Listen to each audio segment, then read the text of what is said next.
Great. We'll get started with Tom Dowd from BrooklynNets.com. Hey, Steve, obviously the other night was such a complete win, but, as you got a little distance, reviewed the film and such, other pluses and minuses that jumped out at you going into game 3?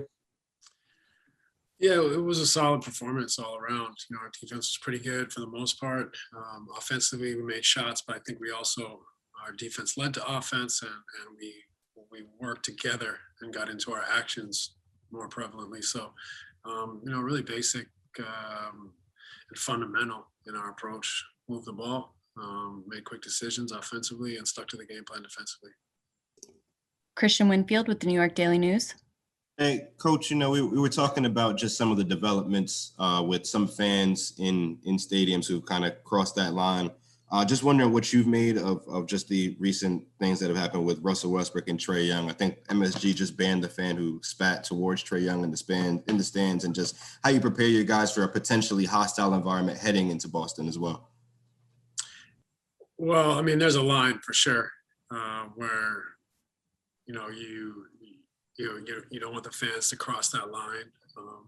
Players definitely have even a firmer line on how they accept that. And, I think that I would say that, 90% of it hopefully is positive, is that we go into a hostile environment and we welcome it, we enjoy it, and we want the vitriol as long as it's not over the line. We want to face, some adversity. So that noise and that energy coming from the opposing fans is something that can, spur your team on, is a challenge to help you lock in and be more focused. And there's no better feeling than playing well on the road, especially in the playoffs.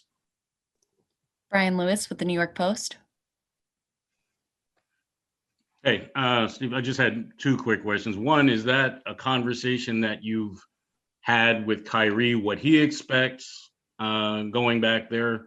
Whether it's going to be even worse now than it might have already been, if that's possible. And I was just looking for an update on Jeff Green. I haven't talked to Kai about it. Kai's he's an all-world basketball player. I think he's quite comfortable in hostile environments. I'm sure that he'll relish the opportunity. There is a line, but crossed or not, Kai can handle that.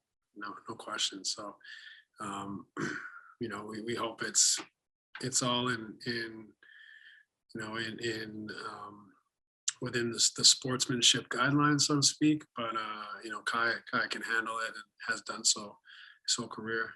Jeff Green has a strained plantar fascia and will be reevaluated in 10 days. Greg Logan with Newsday.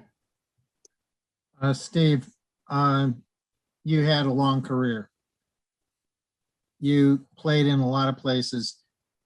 In your experience, how does Boston compare to other environments in terms of, racial commentary from the crowd?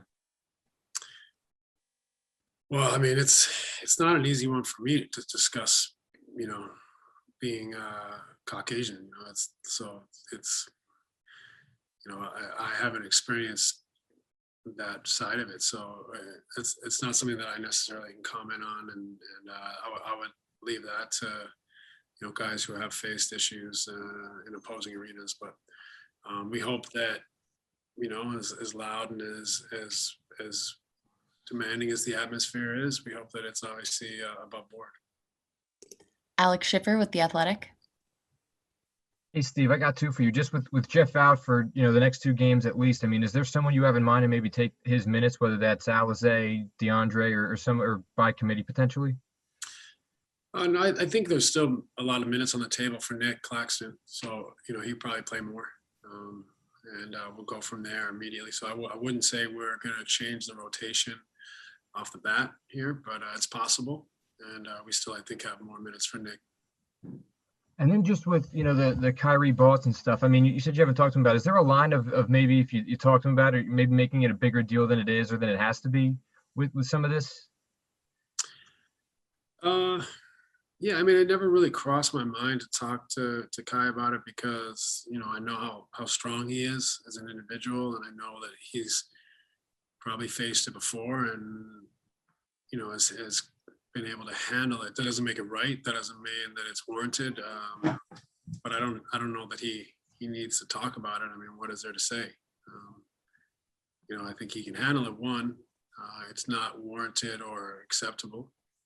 And that's kind of it. I think we all know that. Malika Andrews with ESPN.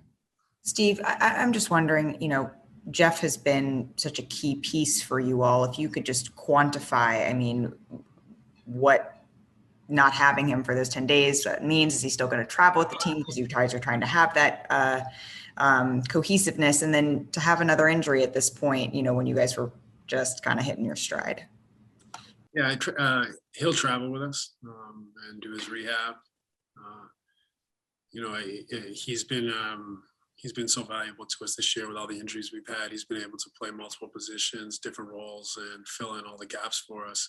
You know, fortunately, we're relatively healthy elsewhere, but it is a loss. You know, he's a guy that's done a lot for us and means a lot to us on and off the court. And you know, we just hope that he can recover fully and get back out there during these playoffs. Christian Winfield. Coach, when you have such a solid performance in game 2, what do you look to build on moving into game 3? Do guys get complacent knowing how easily they were able to deal with the Celtics and feel like it's easy to deal with them, or do you have to keep them locked in heading on the road? Oh, I think we recognize that there's an opportunity to relax when you're up 2-0.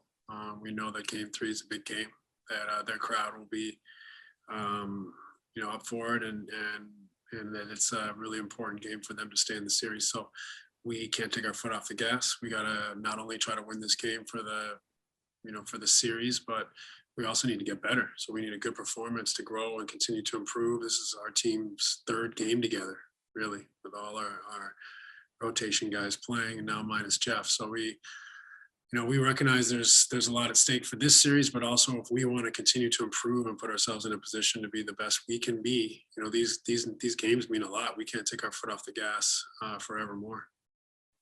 Thanks, Coach. We appreciate it. Thanks, everybody. Thanks, Steve.